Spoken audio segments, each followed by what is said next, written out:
Hey guys, and welcome back to the channel. So if you can't tell, I've been working some hours. Got up this morning, come up to the shop about 9:30.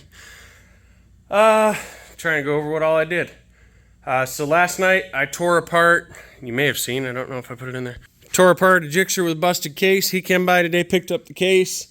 What else did I do today? I got the injectors in the Gold Bike, got the pump ordered for that. And the EV6 pigtails, well, I do connectors, but not pigtails. But anyway, the EV6 connectors for that, so all I got to do is wire those in and throw the pump in when it comes.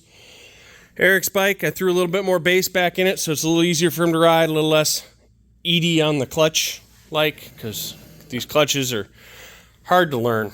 Totoro's bike is complete and together. Air shifter's fixed, fairings are on, straps on, everything's on. I need to find myself 2 or 3 XHD springs to put in the clutch because it's not quite holding the way I want it to. The red bike, Dennis just needs to come by and finish tuning, but he has a priority over that. This bike is tomorrow's first agenda. I'm going to go ahead and start putting that back together. However, Eric is coming and he's bringing a bike to tune, a bike to check, and another bike to tune.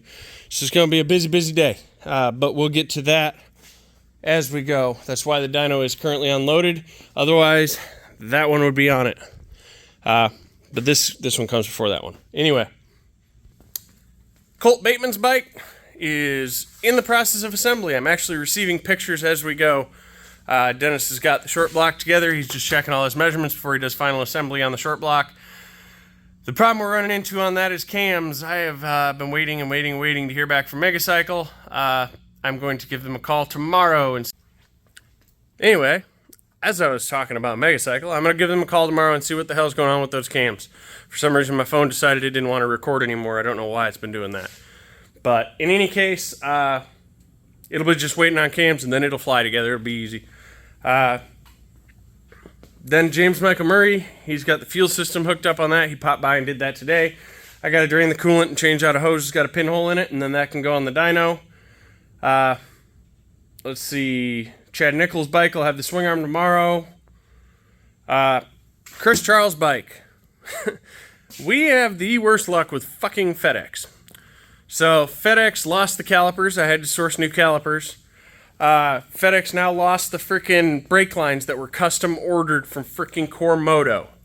I ordered custom, and this is supposed to be a surprise, carbon fiber print braided lines with orange lettering and orange fittings to match the bike from Cormoto, with all orange banjo bolts and everything, all the pretties. Well, I was expecting them about this time, so I went and checked my tracking and it said delivered. I'm like, oh, cool. And I looked and it was delivered 10 days ago by FedEx. Left at location. It's not fucking here. It was never here. The cameras show it was never here. Again. So I called FedEx and they told me literally to fuck off, and they hung up on me because we already have one claim open with them. And I've already chewed them out about multiple packages. This makes like 3, 4, maybe 5 packages that their guys just dumped off at random addresses and marked as delivered instead of delivering to the address it's supposed to be at. So the next time I see the FedEx truck, I'm going to chase him down, see if he can figure out where the hell he left that package. And once I have it in my hands, I'm going to knock his fucking teeth out. Because I am so close to fucking suing FedEx, it's not even funny. The amount of money they've lost for me is getting excessive. But anyway, that's what I got going on. I got to get that invoice sent over from the replacement calipers so FedEx can pay for that.